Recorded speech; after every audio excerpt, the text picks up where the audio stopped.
Hello Internet, Jojo here, and today we are going to discover the power generated by the clash of the two great pirates of their era. The clash between the great pirate Gol D. Roger and the legendary Whitebeard that shook the sky itself.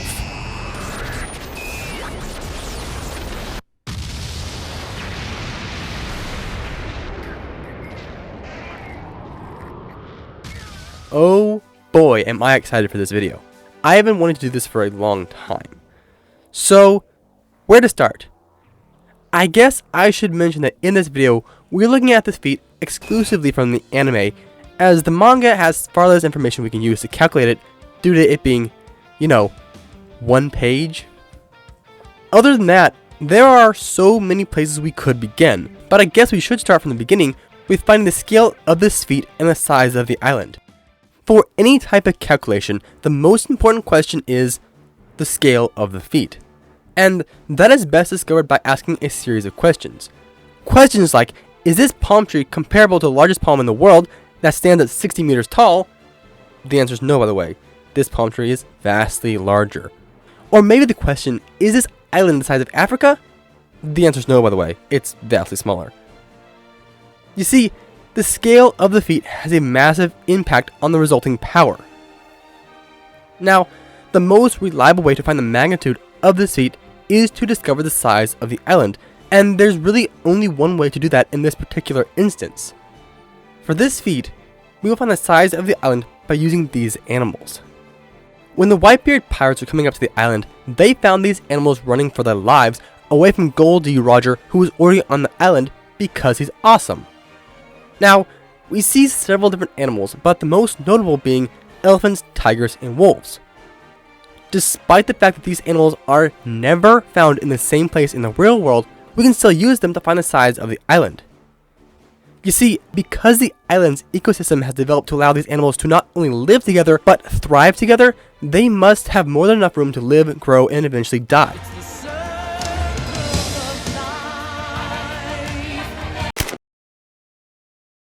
Effectively, for elephants, tigers, and wolves to live together, they have to live close enough that the tigers and wolves can hunt the elephants, but have enough land where the elephants can mate and have their own children spend a few years alive before either ending up as tiger food or having kids of their own in order to keep the ecosystem alive. If this equilibrium was out of balance, even in the slightest, every animal population on the island would have died years before the pirates even arrived on the island. But not only is there a perfect balance, but the fact that we see 3 tigers, several wolves, a few crocodiles, and many elephants means that these animals have been thriving together. According to the Global Sanctuary for Elephants, elephants in captivity need about 3 acres to live. But when that area was expanded to 2,700 acres, they saw a significant increase in the animals' health. However, this is in captivity, where animals are taken care of, fed, and are not hunted by, say, wolves and tigers. The article goes on to say that in the wild, a single male Asian elephant needs about 800 square kilometers, about 1,800 times the size of Vatican City, in order for the elephant to thrive. And this area is what we're going to use to find the size of the island. Assuming a circular shaped island with its area, and it would have a diameter of 31.9 kilometers. This size is actually pretty consistent with what we see in the anime, as there are even mountains on this island, and if the island was really small, you would expect to see far more destruction from the 3 days of fighting between the 2 strongest pirate crews of that time than we do actually see. For the record, the typical African elephant, which is best differentiated from the Asian elephant by their larger ears, needs about 11,000 square kilometers. This is leagues more than what the Asian elephant needs. So, now that we have a general size of the island, and thus the very centerpiece of this feat, let's see what all we need to calculate in order to find the power that they generated in this clash. First up is this. This clash between Gol D. Roger and Whitebeard produced enough energy to instantly form clouds above the island. After that, the pressure caused the clouds to explode and move away from the epicenter.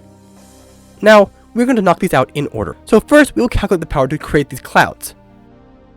The latent heat of condensation, the energy for water vapor to condense, in this case into clouds, is 2,260 kilojoules per kilogram. This means that what we need now is to find how much the clouds that these two made weigh. Finding the point directly above the island and following the rough cloud curvature we find a minimum coverage of about 134.65 kilometers.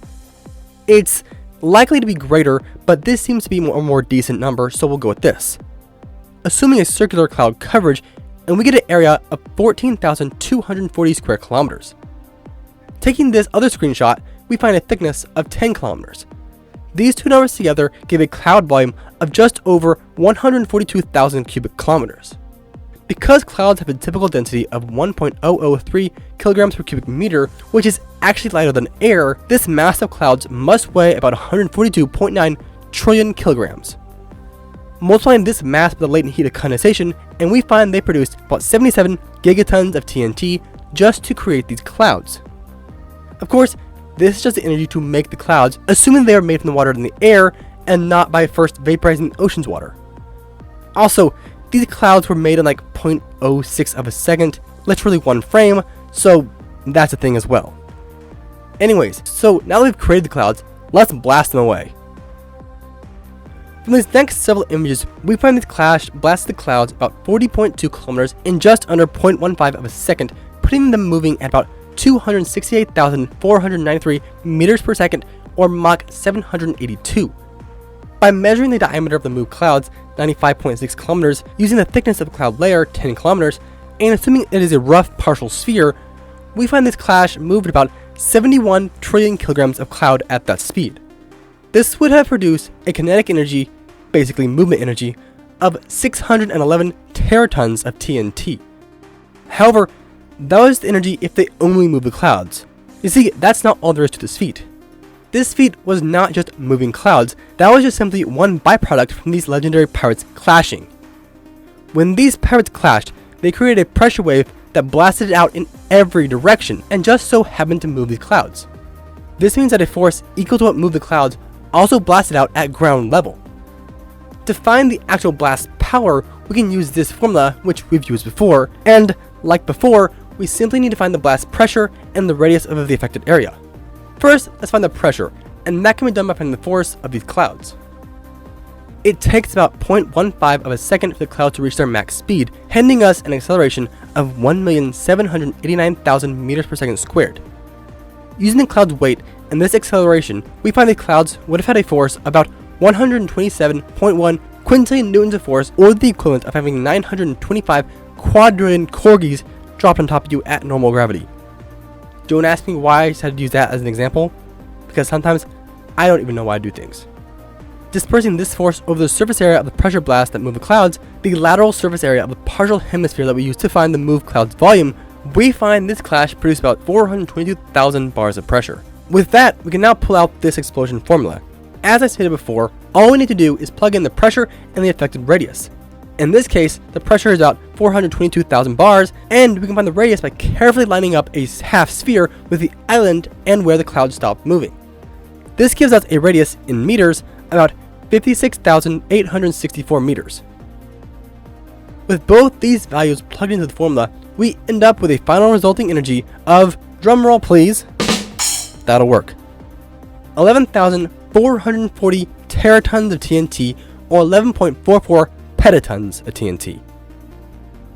I was also able to confirm this level of power by using another method that gave me a slightly higher result of about 11.5 petatons. It was a method similar to how we calculated Masher's lung power in the pre-timeskip Zorro video, but I decided to go with this first calculation. This feat is easily one of the most powerful feats we have actually seen in the series to this day. Now, I say seen as this is excluding kinetic energy feats and feats that are only stated, like John Chinjiao splitting the ice continent. And you know what the best part is? This is not even a named attack. This is not enough power to even be acknowledged. Also, as of chapter 1010, Luffy should be comparable to this, at least in small part, and this is an attack that bypasses an opponent's durability. Imagine having 11,000 teratons of energy behind an attack that can't be blocked. That's kind of OP. Anyways, I hope that you enjoyed this video, and will stay tuned for next time, because that's going to be a good one. Thanks for watching, see you next time, remember to stay spectacular, JoJo, out.